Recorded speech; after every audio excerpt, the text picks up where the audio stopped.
নমস্কার। পশ্চিমবঙ্গ সরকার দুর্গাপুর আসানসোল শিল্প করিডর এবং শিলিগুড়ি জলপাইগুড়ি বাণিজ্যিক কেন্দ্রে মেট্রো সংযোগ উন্নয়নের জন্য একটি প্রযুক্তিগত অর্থনৈতিক সম্ভাব্য সমীক্ষা পরিচালনা করবে এবং সোমবার এই যে নতুন রাজ্য সরকার যে গঠিত হয়েছে সেই নতুন রাজ্য সরকারের প্রথম রাজ্য বাজেটে ঘোষিত এই উদ্যোগটি কলকাতার বাইরে মেট্রো সংযোগ উন্নয়নের প্রথম উদ্যোগও বটে।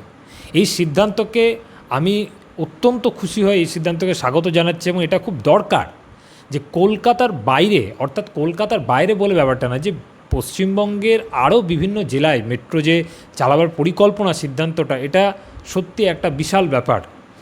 এবং আমরা যদি একটু তাকিয়ে দেখি যে বর্তমানে মহারাষ্ট্রে মুম্বাইতেও চলছে, নাগপুরেও চলছে, পুনেতেও মেট্রো রয়েছে।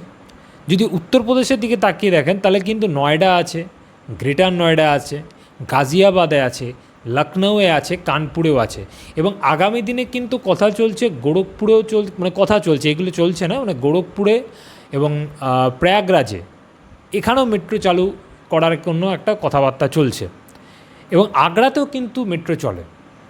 এবার বুঝতে পারছেন উত্তরপ্রদেশে কত জায়গায় মেট্রো চলছে।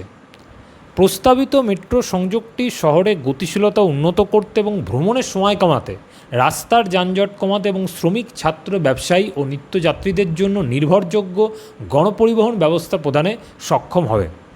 দুর্গাপুর আসানসোল অঞ্চলে একটি মেট্রোলিঙ্ক শিল্পাঞ্চল, আপনারা জানেন যে দুর্গাপুর আসানসোল মূলত একটি শিল্পাঞ্চল করিডর, এবং করিডর বলছি না, একটা শিল্পাঞ্চলই। পশ্চিম বর্ধমানের আপনি যদি চিত্তরঞ্জন থেকে শুরু করে আপনি চিত্তরঞ্জন বলুন, কুলটি বলুন, দুর্গাপুর, আসানসোল, রানীগঞ্জ, জামুরিয়া, পাণ্ডবেশ্বর, একটা অন্ডাল বলুন, এই পুরো ছত্রছায়া একটা শিল্প একদম চারিদিকে ছড়িয়ে আছে।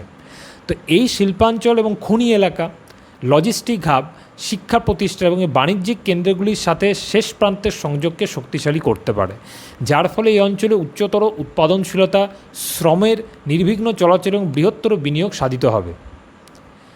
শিলিগুড়ি জলপাইগুড়িতে উন্নত মেট্রো সংযোগ ব্যবস্থা গুরুত্বপূর্ণ পরিবহন কেন্দ্র, বাজার, আবাসিক এলাকা এবং উদীয়মান উন্নয়ন কেন্দ্রগুলিকে সংযুক্ত করার মাধ্যমে বাণিজ্য, পর্যটন, খুচরো ব্যবসা এবং আন্তঃসীমান্ত ব্যবসায়িক কার্যকলাপকে উৎসাহিত করতে পারে। শিলিগুড়ি নিয়ে নতুন কিছু বলার কিছু নেই। শিলিগুড়িকে উত্তর পূর্ব ভারতে প্রবেশদ্বার বলে এবং চিকেন স্নেক, এবং শিলিগুড়ি শুধুমাত্র পশ্চিমবঙ্গের জন্যই গুরুত্ব না, নর্থ ইস্টার্ন স্টেটের একটা মূল নির্ভর করছে শিলিগুড়ির ওপর। এবং এই শিলিগুড়িতে যানজট কমাতে এবং শিলিগুড়িতে যদি মেট্রোটা খুবই দরকার, আর অনেক দিন ধরে শিলিগুড়ি জলপাইগুড়িবাসীর এই মেট্রো দাবিদার ছিল। এই মেট্রো যদি শিলিগুড়ি জলপাইগুড়িতে চলে খুব খুশি হব। আমি নিজে আসানসোলে থাকি এবং আসানসোল দুর্গাপুর দেখে কালকে এটা মন ভরে গেছে আমার। আমিও চাইবো যত তাড়াতাড়ি আসানসোল দুর্গাপুরে মেট্রো যেন চলে। আচ্ছা, তারপরে এটা হচ্ছে যে এই যে প্রকল্পগুলিকে পরিকল্পিত নগর সম্প্রসারণ, কর্মসংস্থান সৃষ্টি, ট্রানজিট ভিত্তিক উন্নয়ন এবং সুষম আঞ্চলিক অর্থনৈতিক প্রবৃদ্ধির জন্য অনুঘটক হিসাবে কাজ করতে পারে। এনএফআর অর্থাৎ নর্থ ইস্ট ফ্রন্টিয়ার রেলওয়ের সিপিআরও কপিঞ্জল কিশোর শর্মা বলেছেন যে বর্তমান যাতায়াতে 1.5 থেকে 2 ঘন্টা সময় লাগে, সেটা এমন 45 কিলোমিটার দীর্ঘ এই সংযোগ সড়কের সম্ভাব্যতা সমীক্ষায় যাত্রী চলাচল, সম্ভাব্য নকশা, জমির প্রয়োজনীয়তা এবং আর্থিক সম্ভাব্যতা খতিয়ে দেখা হবে। এখানে আমি আরেকটা কথা বলে রাখছি যে কালকে বাজেটে, রাজ্য বাজেটে যেটি আলোচনা হয়েছে, ডক্টর স্বপন দাশগুপ্ত যিনি আমাদের রাজ্যের অর্থমন্ত্রী, তিনি কিন্তু বলেছেন যে এই আসানসোল, দুর্গাপুর, শিলিগুড়ি, জলপাইগুড়িতে মেট্রো চালু করার জন্য একটা টেকনো ইকোনমিক্যাল স্টাডি, অর্থাৎ এখানে বিভিন্ন ব্যাপারগুলোকে খতিয়ে দেখা হবে। এখন এই খতিয়ে দেখার পর যদি অ্যাপ্রুভাল হয় তাহলে আশা করছি অ্যাপ্রুভাল